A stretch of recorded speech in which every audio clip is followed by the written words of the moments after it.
nous allons écouter la parole de Dieu. Nous sommes dans Matthieu chapitre 25, à partir du 1er au 13e verset. Nous avions eu à parler déjà sur ces paraboles des 10 vierges. Et l'Esprit va encore nous conduire dans une autre dimension. Nous allons tirer quelque chose ici qui va vraiment nous ouvrir une grande porte pour le message de ce matin. Alors le royaume des cieux sera semblable à 10 vierges qui, ayant pris leur lampe, allèrent à la rencontre de l'époux. 5 d'entre elles étaient folles et 5 sages. Les folles, en prenant leur lampe, et ne prirent point d'huile avec elles. Mais les sages prirent avec leur lampe de l'huile dans des vases. Comme l'époux tardait, toutes s'assoupirent et s'endormirent. Au milieu de la nuit, on cria, « Voici l'époux, allez à sa rencontre. » Alors toutes ces vierges se réveillèrent et préparèrent leurs lampes. Les folles dirent aux sages, « Donnez-nous de votre huile, car nos lampes s'éteignent. » Les sages répondirent, « Non, il n'y en aurait pas assez pour nous et pour vous. Allez plutôt chez ceux qui en vendent et achetez-en pour vous. » Pendant qu'elles allaient en acheter, l'époux arriva. Celles qui étaient prêtes entrèrent avec lui dans la salle des noces et la porte fut fermée. Plus tard, les autres vierges vinrent et dirent, « Seigneur, Seigneur, ouvre-nous. » Mais il répondit, « Je vous le dis, en vérité, je ne vous connais pas. Veillez donc, puisque vous ne savez ni le jour ni l'heure. » Ces paraboles nous parlent de l'enlèvement de l'Église et nous peint les tableaux de deux types de catégories de vierges. On dit tous étaient des vierges, mais la différence était que 5 étaient des vierges folles et 5 étaient des vierges sages. Et j'aime le verset 4, là où nous tirons notre thème, le message de ce matin. La Bible dit, « Mais les 5, le sage, prirent avec leurs lampes de l'huile dans des vases. » Les vierges sages prirent avec leurs lampes de l'huile dans des vases. C'est là où nous tirons notre thème. Ce qui a permis à ces 5 sages vierges d'entrer dans la salle des noces avec l'époux, c'était parce qu'ils avaient de l'huile. Elles avaient de l'huile dans leurs lampes. L'huile est le symbole du Saint-Esprit. Comme notre thème le dit, le Saint de la communion avec le Saint-Esprit. La clé ou la condition pour être enlevé. La communion avec le Saint-Esprit, la clé ou la condition pour être enlevé. Et dans 2 Corinthiens,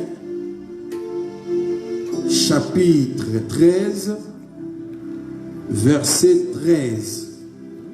2 Corinthiens 13, 13, il est dit que la grâce du Seigneur Jésus-Christ, l'amour de Dieu et la communication du Saint-Esprit soient avec vous tous. Ou la communion avec le Saint-Esprit soit avec vous tous. Voyez, même quand Paul parle ici,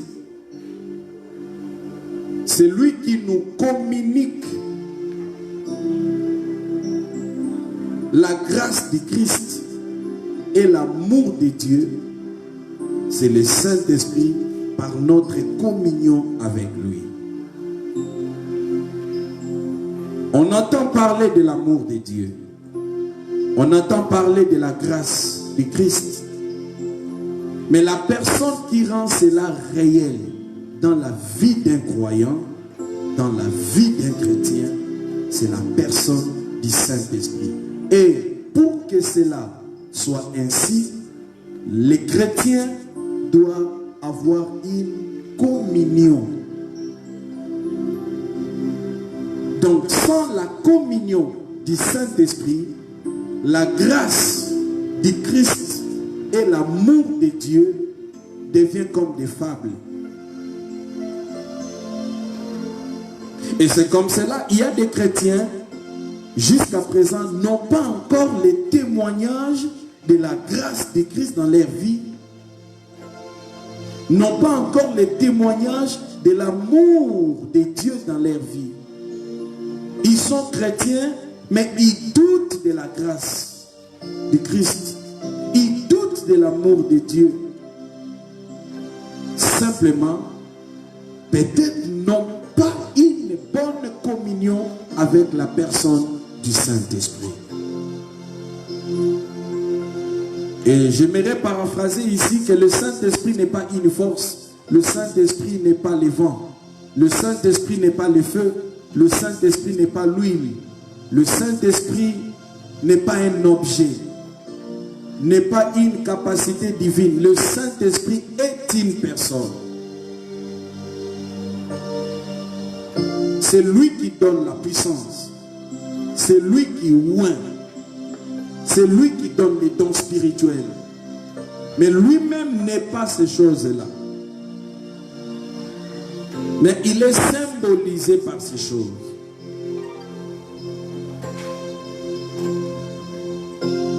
On dit l'Esprit de Dieu descendit sur Jésus lors de son baptême sous forme de la colombe. Le jour de la Pentecôte, on dit ils étaient tous remplis du Saint-Esprit, baptisés du Saint-Esprit. Symbole, les langues de feu étaient sur la tête de chacun d'eux. Ce sont des symboles.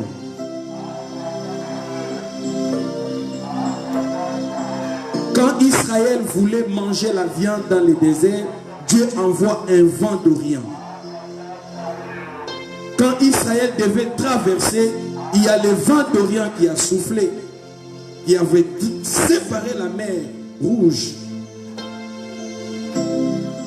Mais lui-même n'est pas le vent. Tout ça, ce sont des symboles.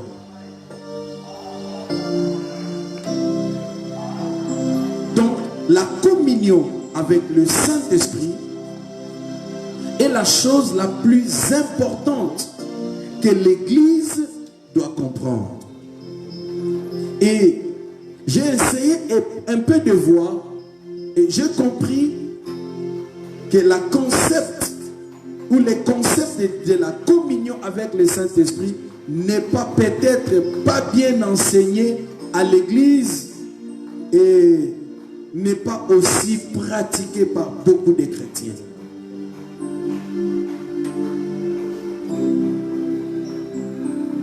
Raison pour laquelle, si nous ne faisons pas attention, la plupart des chrétiens vont ressembler aux 5 vierges folles. Ce sont des vierges, mais ils sont folles parce qu'ils n'ont pas de l'huile avec elles. Des chrétiens, mais qui n'ont pas une bonne relation avec la personne du Saint-Esprit, qui ne mènent pas une vie de communion avec le Saint-Esprit. Mais ils sont chrétiens, ils servent Dieu, ils lisent la Bible, ils étudient la Bible, mais ils n'ont pas une bonne relation avec le Saint-Esprit.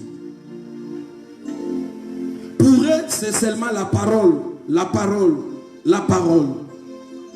Ils n'ont pas une expérience personnelle avec la personne du Saint-Esprit dans leur marche de chaque jour.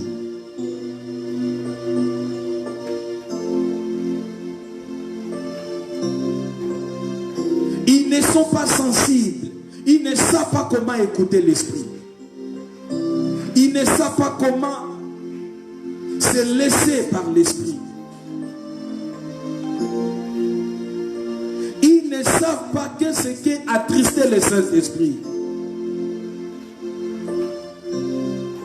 Mais ce sont des chrétiens.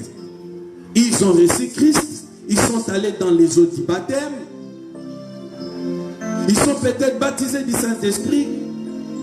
Ils ont les dons spirituels.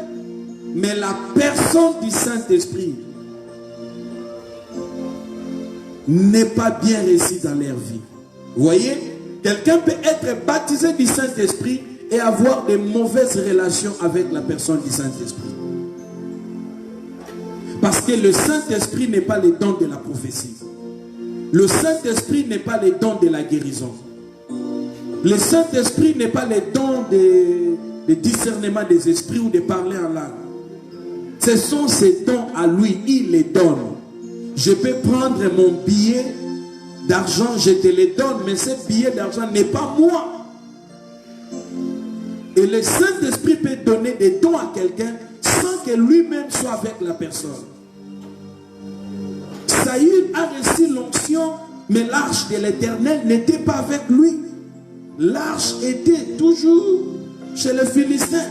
Il a régné 40 ans, alors que ce qui représentait Dieu valablement parmi son peuple, c'était l'arche de l'alliance.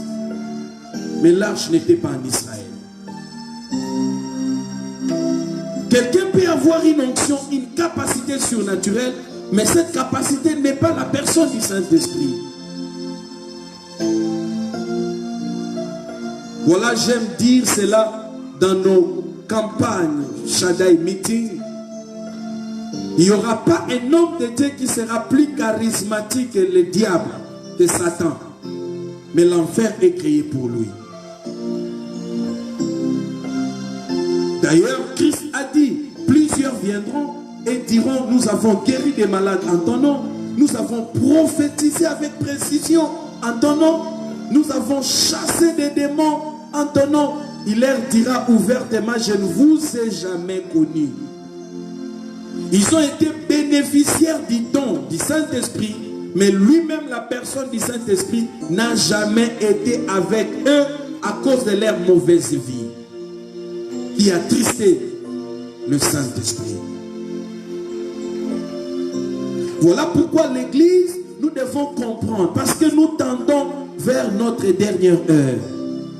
Nous vivons les dernières heures de l'Église sur la terre.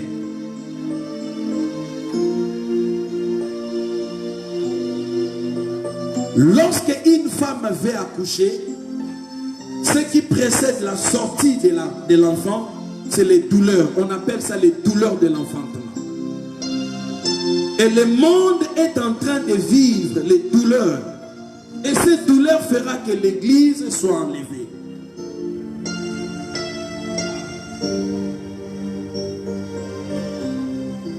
La série de pandémies, la série de situations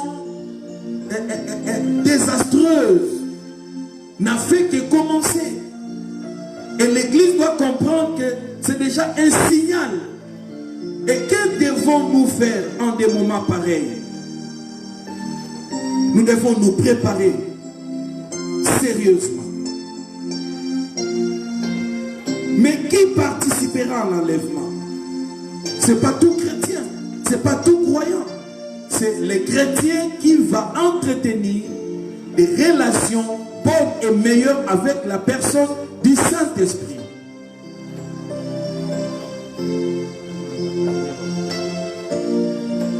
Parce que sans le Saint-Esprit, personne ne sera enlevé. Et il faut avoir une bonne relation, avoir la communion avec lui. Communion veut dire quoi? Communion veut dire partage. Lorsqu'on est en communion avec le Saint-Esprit, on partage tout avec lui.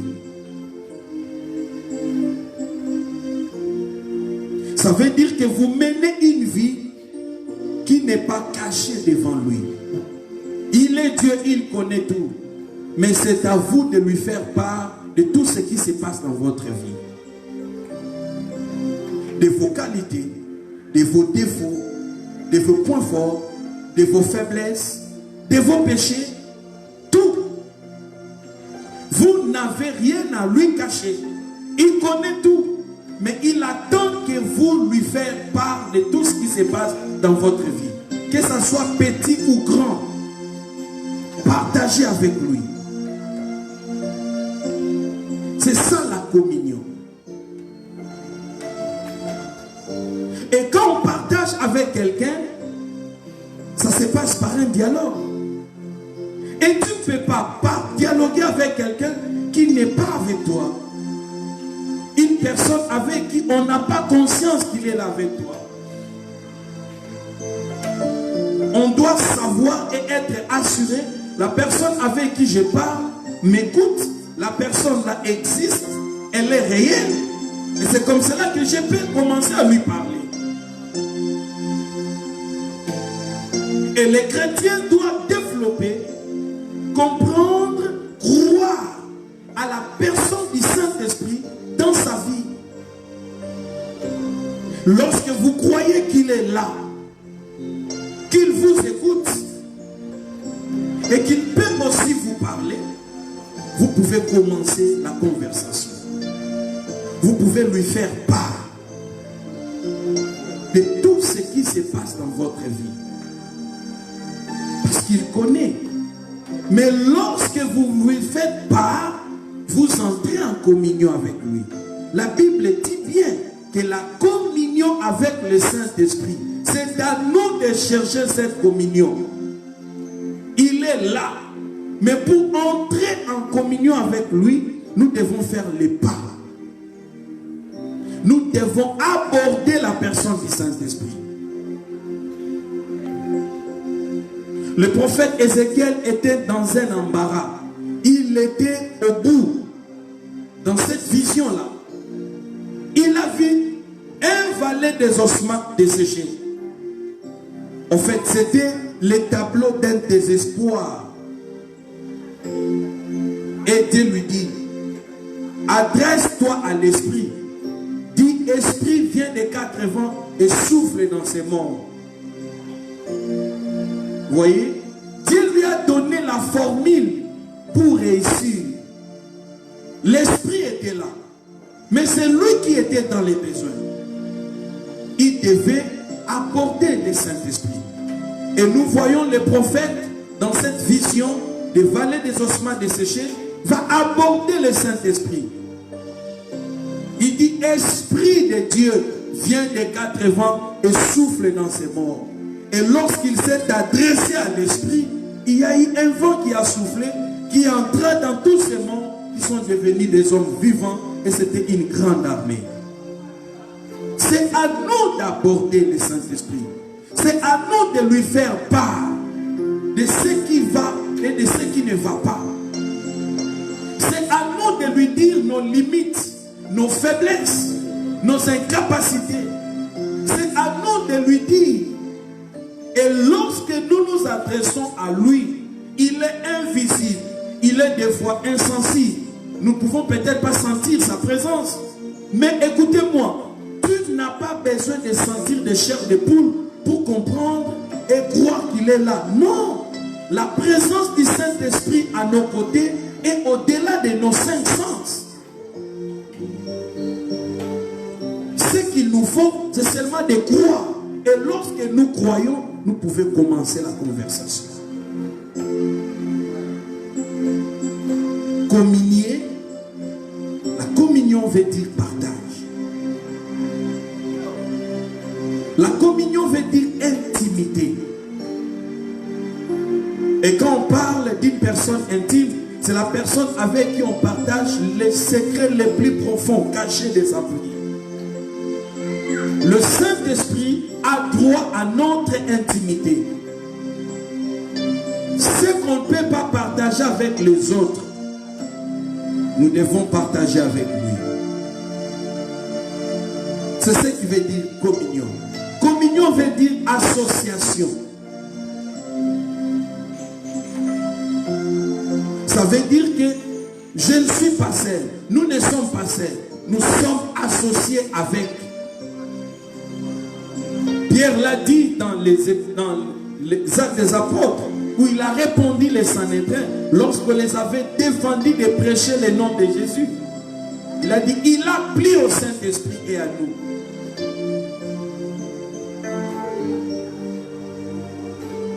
Lorsqu'il fallait donner des ordres, des recommandations, comment est-ce que l'Église doit marcher, il va répéter encore, il a plu au Saint-Esprit et à nous. Donc nous remarquons, même les apôtres ne prenaient pas de décisions seuls de la manière dont l'Église devait marcher. Ils consultaient le Saint-Esprit, ils avaient l'avis du Saint-Esprit, et à leur tour, ils pouvaient communiquer à l'Église. Le Saint-Esprit était leur associé, il était leur partenaire.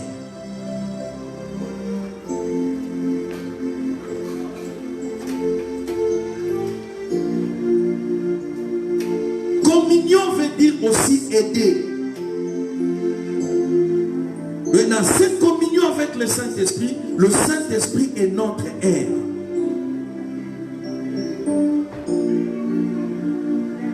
Naturellement, nous avons des faiblesses. Mais quand nous entrons en communion avec le Saint-Esprit, il nous aide. Il nous aide à prier.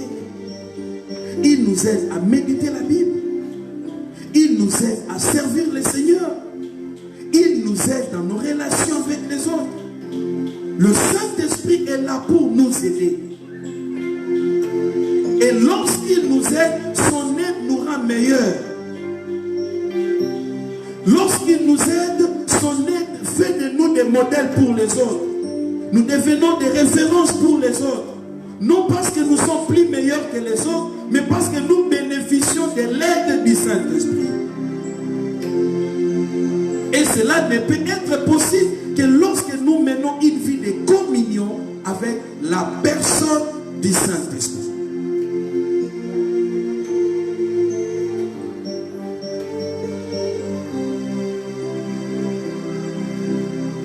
Tu as besoin de commencer cette vie avec lui, de communier avec lui. Ça peut te prendre, tu es quelque part, tu pars, tu lui parles, et les gens qui te regardent remarquent que tu es en conversation, mais la personne avec qui tu es en conversation, il ne le voit pas. Mais toi, tu sais que tu parles à quelqu'un qui est réel, malgré qu'il est invisible. Et même quand il va te répondre, ceux qui sont là n'entendront pas sa voix. Il n'y a que toi qui vas entendre sa voix. C'est une vie surnaturelle. C'est une vie spirituelle. C'est ça qui nous rend meilleurs. La communion avec le Saint-Esprit rend la vie chrétienne réelle. Rend la vie chrétienne succulente. Et nous devons aimer la personne du Saint-Esprit. Nous devons nous abandonner à lui. Il est une réalité plus que la réalité. Il est Dieu.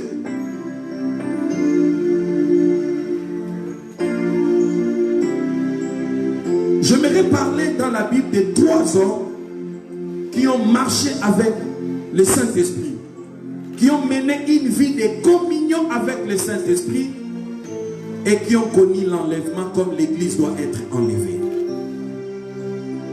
La première des personnes, c'est Enoch. Genèse chapitre 5.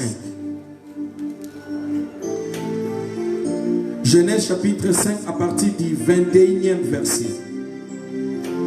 Au 24e verset, la Bible dit, Enoch, âgé de 65 ans, engendra Métouchéla.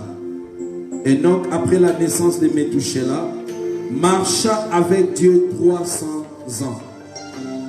Et il engendra des fils et des filles. Tous les jours d'Enoch furent de 365 ans. Enoch marcha avec Dieu, puis il ne fit plus parce que Dieu le prit.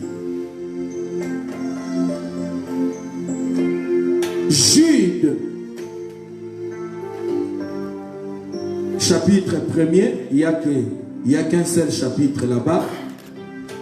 Jude, c'est le livre avant Apocalypse. Jude, chapitre 1er, au 14e verset, la Bible dit ceci. C'est aussi pour eux qu'Enoch, le 7e depuis Adam, a prophétisé en ces termes. Voici, le Seigneur est venu avec ses saints myriades.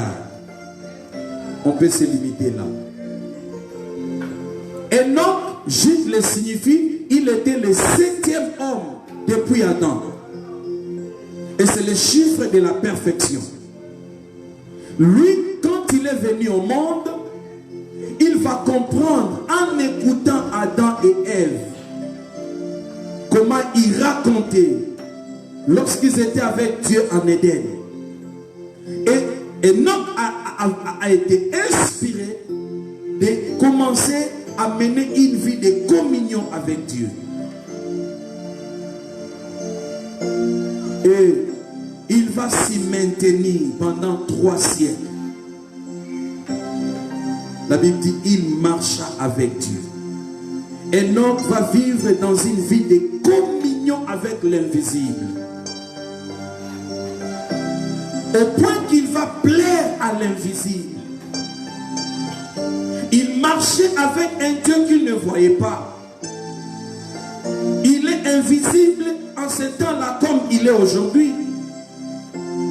Mais Enoch a su marcher avec Dieu. Il va obéir aux exigences de Dieu. Il va se discipliner pour maintenir la présence de Dieu quotidiennement dans sa vie. Au point qu'il va plaire à Dieu. Et Dieu va prendre la décision qu'Enoch ne mourra pas. Enoch sera enlevé. Et il va prendre Enoch pour l'amener au ciel. Mais Enoch était un homme comme toi et moi. Enoch sort de la lignée d'Adam et Ève. D'ailleurs, lui, il était le 7e. Ça veut dire, sur le plan héréditaire, Enoch était le résultat fraîche du péché qui circulait dans le sang d'Adam et Ève. Mais en ce temps-là, il a su maintenir, discipliner son corps, ses émotions, ses instincts, pour maintenir la présence de Dieu à ses côtés pendant 300 ans. Il n'a pas obéi au désir de sa chair. Il n'a pas suivi les mondes de son temps. Il a satisfait aux exigences de l'Esprit de Dieu. Au point qu'il a plu à Dieu, il va plaire. Et Dieu va l'enlever. Et en son temps, Enoch va prophétiser sur le jour de l'avènement du Christ, de la manière dont il va venir avec ses 7 myriades d'anges pour venir prendre l'épouse. Nous le voyons dans nos noces de fête de mariage. Le mari, l'époux, vient avec une délégation pour venir prendre son épouse. C'est comme cela que le Seigneur viendra avec des myriades d'anges au jour de l'enlèvement de l'Église. Enoch l'avait vu en son temps parce qu'il marchait avec le Saint-Esprit, il communiait avec le Saint-Esprit et il était le message de cette Église qui sera enlevée, qui sera une Église sainte, qui sera une Église puissante, qui sera une Église qui n'aura pas de gens semblables à ce qui est dans le monde. Une Église sans défaut, sans trace, sans tache, ni ride, ni quelque chose de semblable au monde. Une Église parfaite par la grâce de Dieu. Une Église qui va éviter l'influence du monde, qui ne va pas imiter ce qui est dans ce monde. Sinon, il n'allait pas marcher avec Dieu. Il allait ressembler à Adam et Ève qui ont désobéi à la parole de Dieu, qui ont fui même la voix de Dieu pour aller se cacher derrière la nature.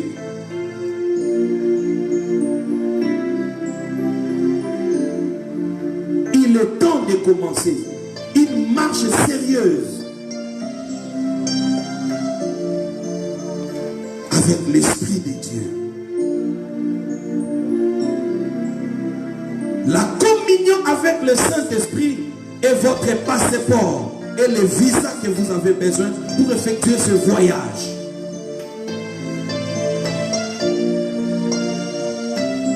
C'est impératif. Sans cela, vous allez rater l'enlèvement. La deuxième des personnes, c'est dans 1 Roi chapitre 17. 1 Roi chapitre 17.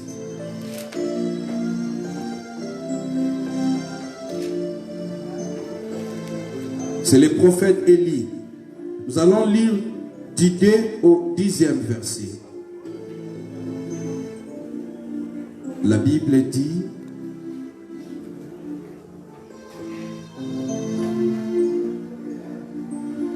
et la parole de l'Éternel fut adressée à Élie en ces mots: pars d'ici, dirige-toi vers l'Orient et cache-toi près du torrent de Kérit qui est en face du Jourdain. Tu boiras de l'eau du torrent et j'ai ordonné aux corbeaux de te nourrir là. Ils partirent et firent selon la parole de l'Éternel, et il alla s'établir près du torrent de Kérit qui est en face du Jourdain. Les corbeaux lui apportaient du pain et de la viande les matins, et du pain et de la viande les soirs, et il buvait de l'eau du torrent. Mais au bout du temps, au bout d'un certain temps, le torrent fit à sec, car il n'était point tombé de pluie dans les pays. Alors la parole de l'Éternel lui fit adresser en ces mots: lève-toi, va à Sarepta qui appartient à Sidon, et demeure là. Voici, j'y ai ordonné à une femme veuve de te nourrir. Il s'éleva et il alla à Sarepta.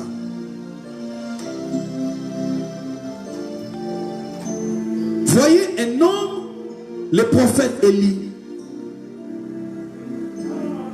Lui aussi est un modèle dans cette vie de communion avec le Saint-Esprit. Il a expérimenté des faveurs comme s'il était le chouchou de Dieu. Dieu n'a pas de chouchou. Dieu n'a pas de préféré. Il n'y a que des hommes qui peuvent chercher à remplir les conditions de Dieu.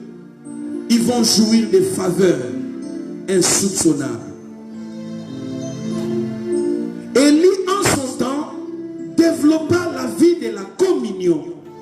Et c'est comme cela qu'il était au courant de tout ce que Dieu pouvait faire. C'est par la parole de l'Éternel qu'il va aller s'établir dans le torrent de Kérit. Parce que Dieu lui avait dit d'y aller. Et lorsqu'il arrive là-bas, ce qui ne se fait pas va commencer à se faire.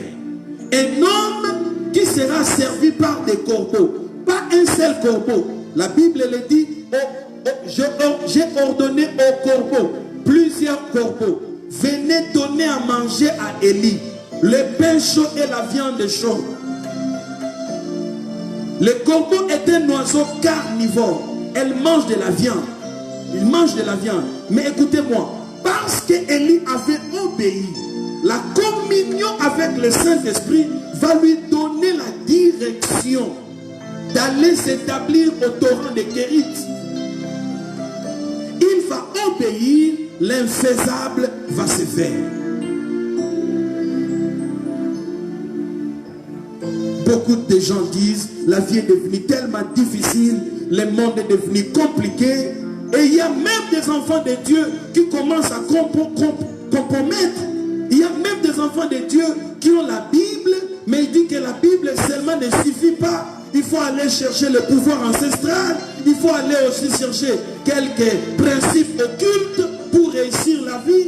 Élie, au temps de la sécheresse, le fait qu'il était à l'écoute de la voix de Dieu, résultat de sa communion avec l'Esprit,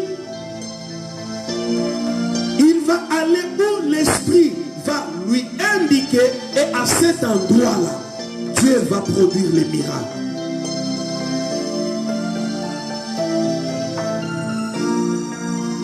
Quand l'étape de torrent va finir, Dieu va encore venir dire à Élie, lève-toi d'ici, va à Sarepta. Car j'y ai ordonné, comme j'avais ordonné au corbeau, maintenant cette fois-ci, j'ordonne à une femme. Et l'homme de Dieu va s'élever pour aller à Sarepta. La vie de la communion. Communion veut dire abandon. Dans votre vie de communion avec le Saint-Esprit, vous devez apprendre à vous abandonner à Dieu. À être flexible, à être prompt à faire, à exécuter les ordres que Dieu vous dit, que Dieu vous donne. Il n'a pas discuté. Je ne connais personne là-bas. Ce n'est pas Israël. C'est une nation païenne. Il est parti. De même qu'il n'avait pas discuté, mais au torrent, je vais dormir comment? Il est parti. Lorsque vous vivez en communion avec le Saint-Esprit, vous devez apprendre que c'est que s'abandonner. Vous allez apprendre la flexibilité. Le Seigneur Jésus a dit à Pierre, quand tu étais enfant, tu faisais tout ce qui te semblait bon. Mais quand tu vas atteindre la maturité, tu te laisseras que quelqu'un d'autre te conduise. C'est ça, la vie de communion avec l'Esprit. Quand ceux qui sont avec toi ne savent pas qu'est-ce qui t'est réservé demain, il peut t'empêcher dans des choses que Dieu te dit de faire. Parce qu'il y a certains raisonnements. Parce qu'ils voient les choses de leur manière. Mais Dieu qui connaît tout, c'est. Et si dans des moments pareils, vous n'êtes pas flexible, vous allez passer à côté de votre destinée. On appelle ça dérapage. Et il y a des gens comme ça, ils sont chrétiens, mais ils ont déjà dérapé. Leur train s'est déjà déraillé. Ils ont déjà pris autre direction. Il y a même certains serviteurs qui ont pris une autre direction dans leur ministère. Ils pensent qu'ils marchent avec Dieu. Ils ne sont plus avec Dieu. Peu importe les petits signes qu'ils voient dans leur ministère, mais Dieu n'est plus avec eux. Ils ont déjà laissé Dieu depuis longtemps.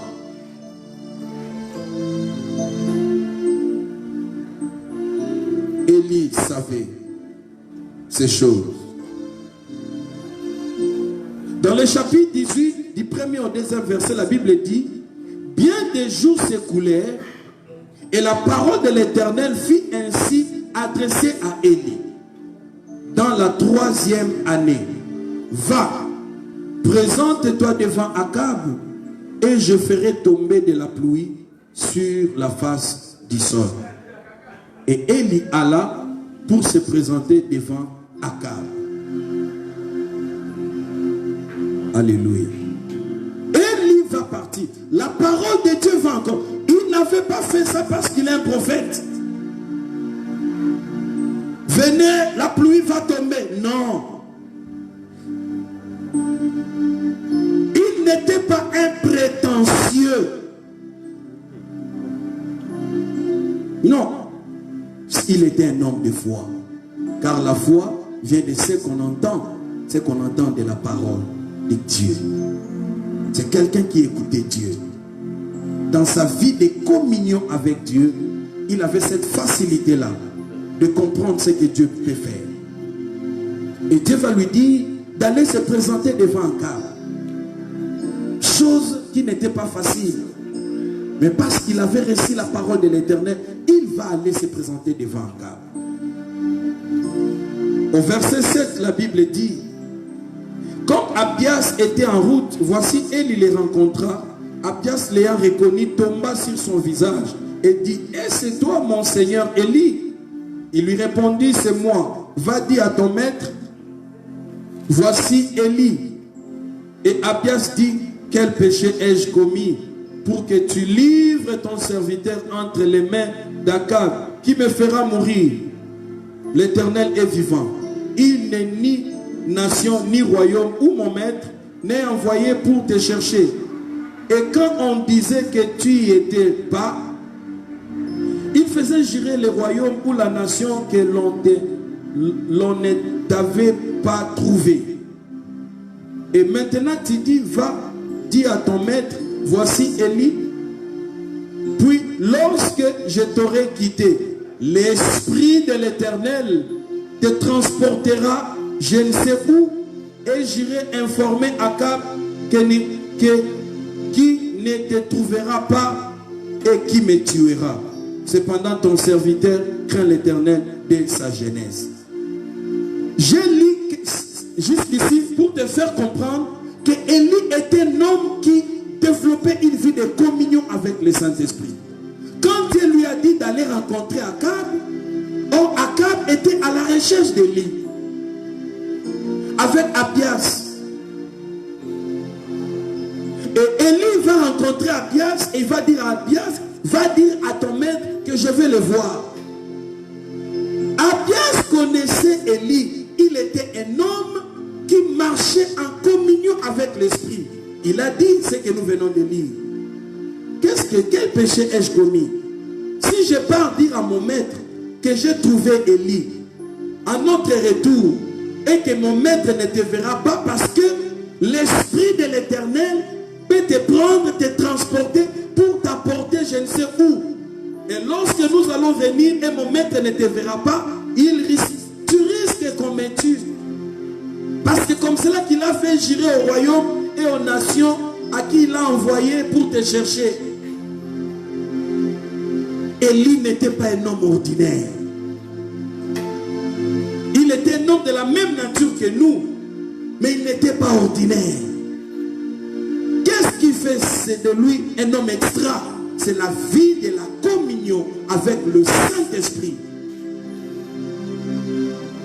Même Abias les reconnaissait.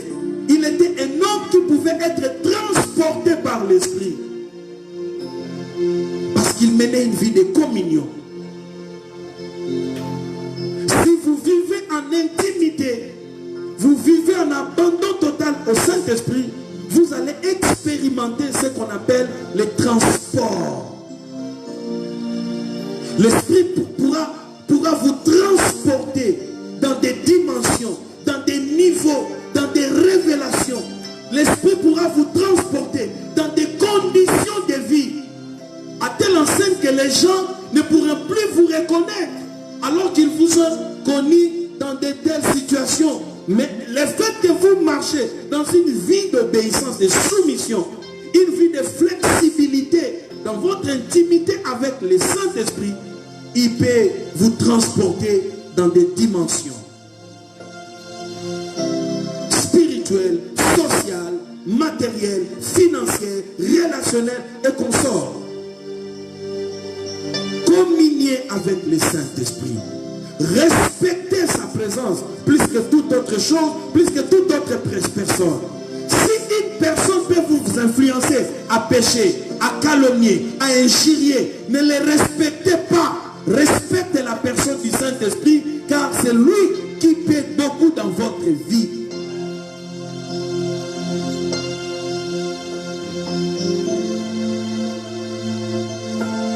Chapitre 19, toujours Élie. Verset 15 au 16e verset. La Bible dit ceci.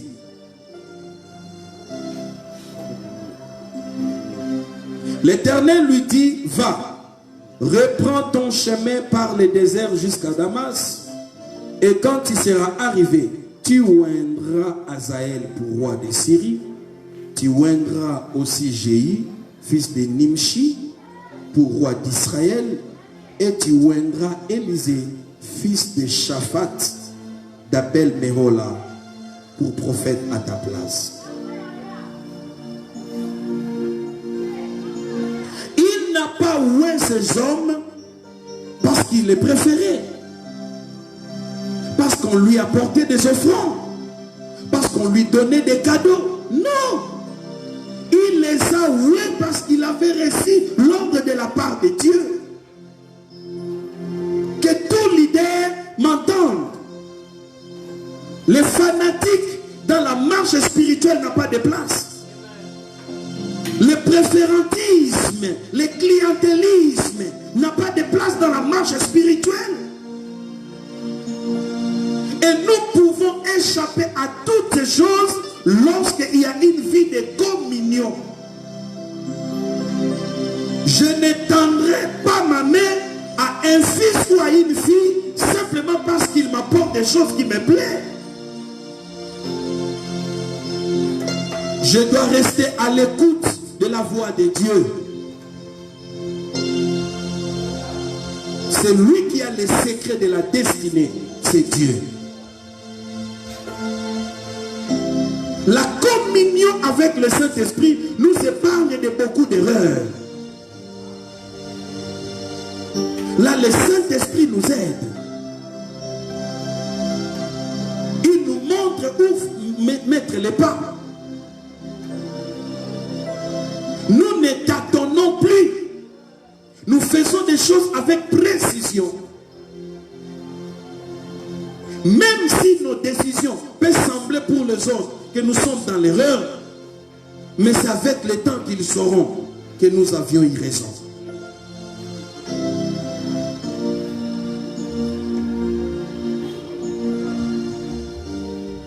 Il n'a pas oué Élisée parce qu'il était un garçon d'une bonne famille, à la tête d'une grande entreprise agricole. Non!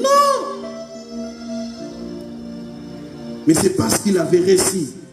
Heureusement aussi pour Élisée, il était sensible pour faire la différence entre l'héritage familial et l'héritage de Dieu. Il va laisser des hectares pour aller parce qu'il devait hériter un jour les manteaux. On ne parle pas d'Élisée à cause des entreprises familiales. On parle d'Élisée à cause de l'onction qu'il avait reçue d'Élie.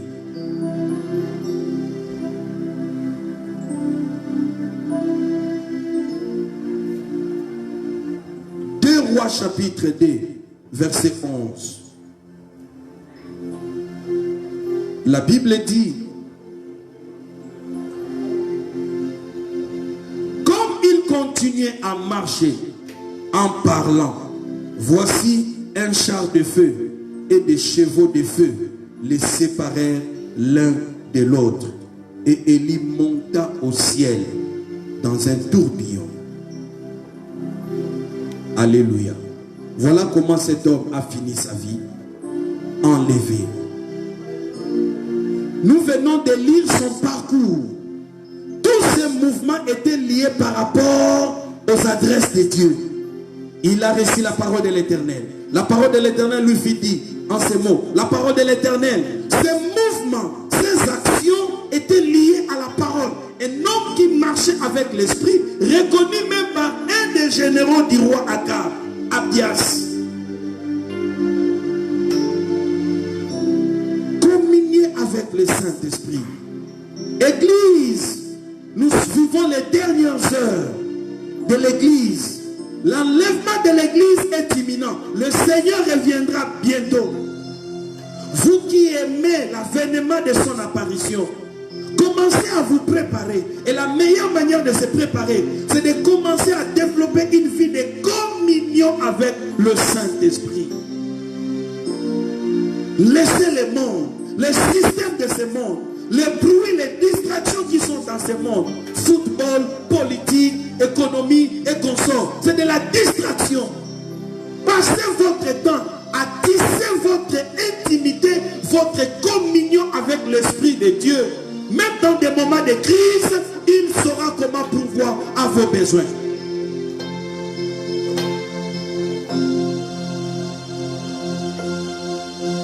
Et la dernière des personnes, c'est notre Maître, notre Sauveur. C'est notre amour. Jésus-Christ est mon amour. Et après lui, c'est ma femme. Alléluia. Luc chapitre 1er, verset 35. La Bible dit ceci.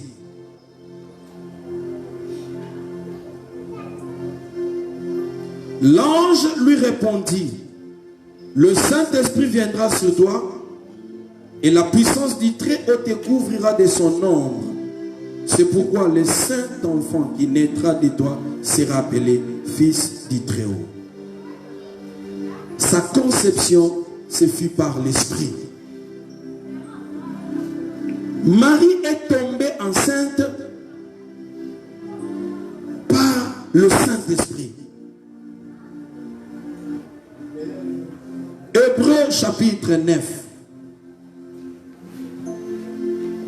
verset 14.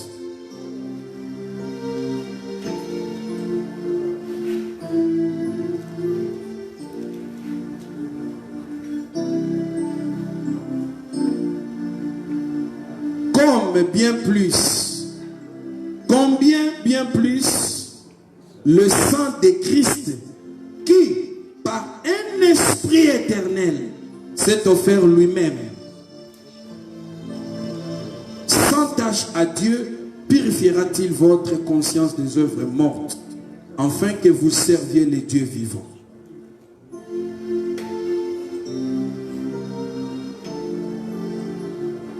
Il est allé mourir par le Saint-Esprit. Hébreu le dit, il s'est offert par l'Esprit éternel. Jésus s'est offert par l'Esprit éternel. Il n'a pas fait cela dans la chair. C'est par l'aide du Saint-Esprit qu'il a enduré cette douleur de la croix. Qu'il va accepter qu'on les prenne pour les crucifier. Il n'était pas seul en le faisant. C'est par le Saint-Esprit. Même les jours où il est sorti du baptême, on dit, l'Esprit de Dieu est descendu sur lui. Luc chapitre 4, quand il voulait commencer le ministère, la Bible dit, il était revêtu de la puissance de l'Esprit d'en haut. Et sa renommée s'est répandue. Même notre Seigneur Jésus-Christ n'était pas épargné de cette vie de communion avec le Saint-Esprit. Sa grossesse par l'Esprit, il croissait en sagesse, en stature et en grâce. Il croissait par l'assistance de l'Esprit. Lors de son baptême, pour commencer son ministère, le Saint-Esprit était là. Quand il fallait accomplir la mission de mourir pour le salut de l'humanité, la Bible dit dans Hébreu, il s'est offert par l'Esprit éternel. Et Romains 8, 11 nous dit ceci. Et si l'Esprit de celui qui a ressuscité Jésus d'entre les morts habite en vous, sa résurrection a été rendue possible par le Saint-Esprit. Le Saint-Esprit a ressuscité Jésus d'entre les morts. Qu'est-ce qui est mort dans votre vie? La communion avec le Saint-Esprit peut restaurer cela, peut ramener cela. Vous pouvez encore vivre des moments meilleurs. Il ne faut pas dire que c'est fini, c'est trop tard. Peu importe votre âge.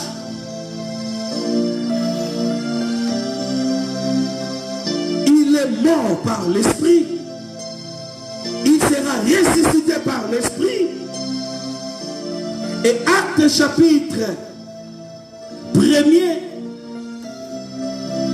verset 1 à 2, la Bible dit, Théophile, j'ai parlé dans mon premier livre de tout ce que Jésus a commencé de faire et d'enseigner, dès le commencement jusqu'au jour où il fut enlevé au ciel, après avoir donné ses ordres par le Saint-Esprit aux apôtres qu'il avait choisis. Après qu'il eut souffert, il leur apparut vivant et leur en donna plusieurs preuves, se montrant à eux pendant 40 jours et parlant des choses qui concernent le royaume de Dieu. Alléluia. Quand vous lisez ces choses, vous allez comprendre, même son ascension fut rendue possible par le Saint-Esprit.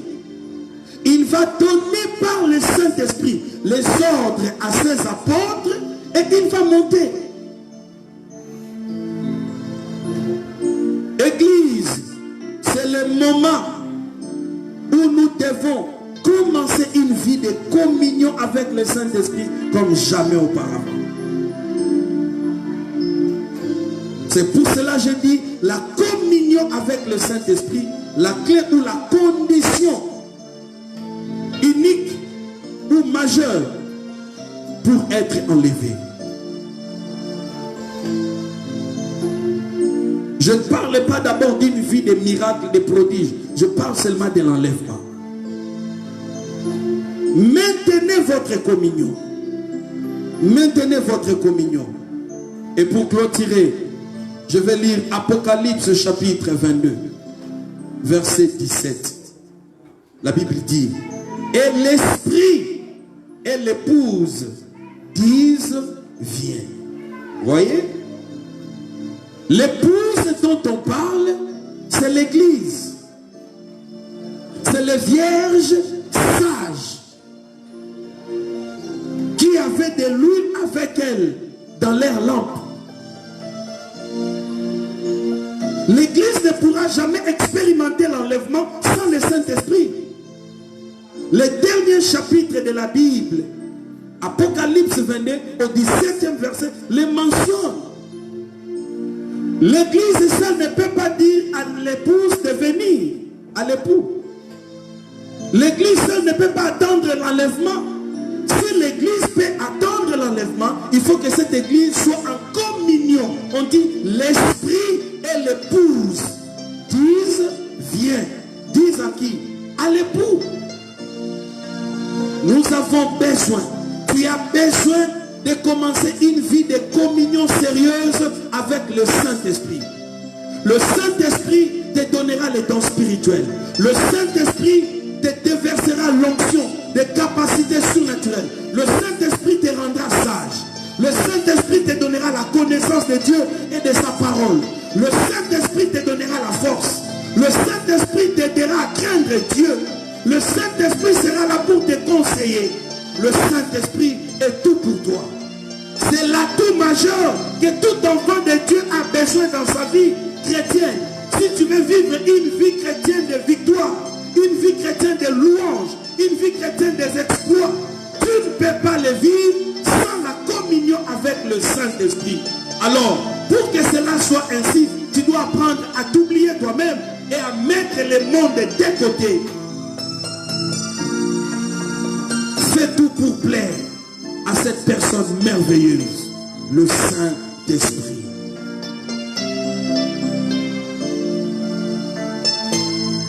Voyez-lui partout, même dans ta chambre à coucher. Voyez-lui partout, même dans la douche quand tu es seul, tu prends ton bain. Voyez-lui partout, même là où les membres de votre église ne sont pas là. Voyez-lui, voyez-lui même si ton pasteur n'est pas là. Il sonde les cœurs et les reins. Il connaît tes intentions. Il connaît tout, alors tout. Il te connaît même avant que tu te reconnaisses toi-même.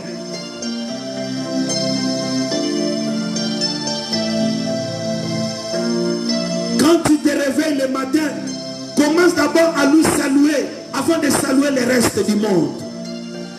Ne te précipite pas dans ton téléphone pour ouvrir ton WhatsApp ou entrer dans le Facebook. Non. Développe d'abord une rencontre avec lui. Le psalmiste a dit, Dès le matin, je me rassasie de ton image. Quelqu'un qui est rassasié, même si on lui présente des mets qu'il aime, il ne va plus manger parce qu'il est rassasié. Quelqu'un qui est rassasié n'a plus faim et n'a plus de goût.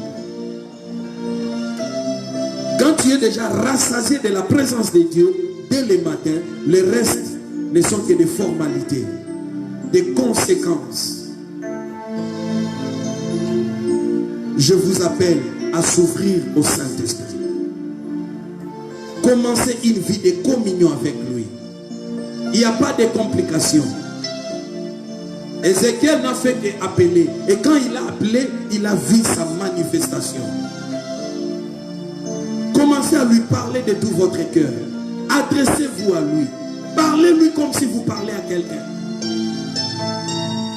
La communion n'est pas un temps de prière. On communie à tout moment. La communion n'est pas prier. La communion, c'est un dialogue. Et des gens qui développent la communion, ils ont une vie de prière très élevée. Ils dégagent beaucoup de l'énergie dans leur moment de prière. Parce qu'ils ne sont pas en contact avec Dieu seulement pendant le temps de la prière. Ils vivent déjà avec Dieu. La gloire de Dieu dans leur vie est permanente. Accédez à cette vie. Il est là, bras ouverts.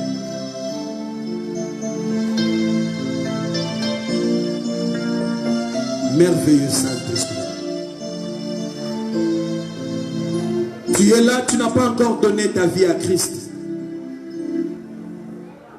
Dieu ne peut pas donner ton esprit, te donner son esprit si tu n'as pas encore reçu Christ. Tu dois te repentir et c'est comme cela que tu auras les dons de l'esprit. Quand ces gens étaient vivement touchés, ils ont dit à Pierre, frère, que devons-nous faire pour être sauvés? Pierre les a répondu, repentez-vous et vous recevrez les dons de Dieu. L'esprit qui a été promis. Répète cette prière après moi. Seigneur Jésus-Christ, j'ai besoin de ton esprit. Je vais mener cette vie. Je vais marcher avec toi. Je vais expérimenter ta grâce et l'amour du Père. Et j'ai compris que je dois avoir une bonne relation, une vie de communion avec le Saint-Esprit. Et c'est comme si, et cependant, je ne t'ai pas encore donné ma vie. Je t'invite de venir dans ma vie. Entre dans mon cœur. Sois mon Seigneur et mon Sauveur. Pardonne tous mes péchés. Lave-moi par ton sang. Purifie-moi de toute huile, de l'esprit et de la chair. Fais de mon corps ta demeure et que ton esprit s'attache à mon esprit et qu'il me témoigne que je suis enfant de Dieu. Je renonce au diable et à ses œuvres. Je renonce au monde et à ses œuvres. Je renonce à ma chair, mon corps, à ses mauvais désirs et mauvaises passions.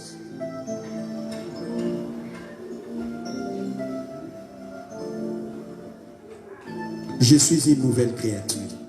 Les choses anciennes sont passées. Inscris mon nom dans ton livre de vie. Je suis maintenant un enfant de Dieu. Merci Seigneur. Gloire au Seigneur. Que Dieu vous bénisse. Que la grâce de Dieu abonde. Et que l'onction de Dieu fasse tout ce dont vous attendez auprès de Dieu. Recevez cela au nom de Jésus. Que l'huile vous accompagne toute cette semaine qui commence. Et que vous facilite les choses. De même que l'huile facilite la rotation des choses qui sont fortes, dures. Je prie que l'huile de Dieu sur votre vie ouvre des portes, ouvre des horizons, ouvre les cœurs des gens. L'huile de Dieu sur votre vie facilite les choses et que la faveur de Dieu vous amène et vous attire tout ce dont vous attendez auprès de Dieu. Recevez cela au nom de Jésus-Christ. Amen. Nous lançons notre appel. Nous sommes en pleine mobilisation des fonds parce que l'Église doit avoir une adresse fixe. Et c'est comme cela, nous lançons l'appel à toute personne qui a un cœur généreux d'apporter ce qu'il paie pour que notre Église ait une adresse fixe. Nous sommes dans l'opération achat parcelle et aussi construire. Et si Dieu vous met à cœur, vous avez quelque chose, envoyez-le nous et Dieu ne manquera pas de vous bénir. Nous sommes à la fin, que Dieu vous bénisse.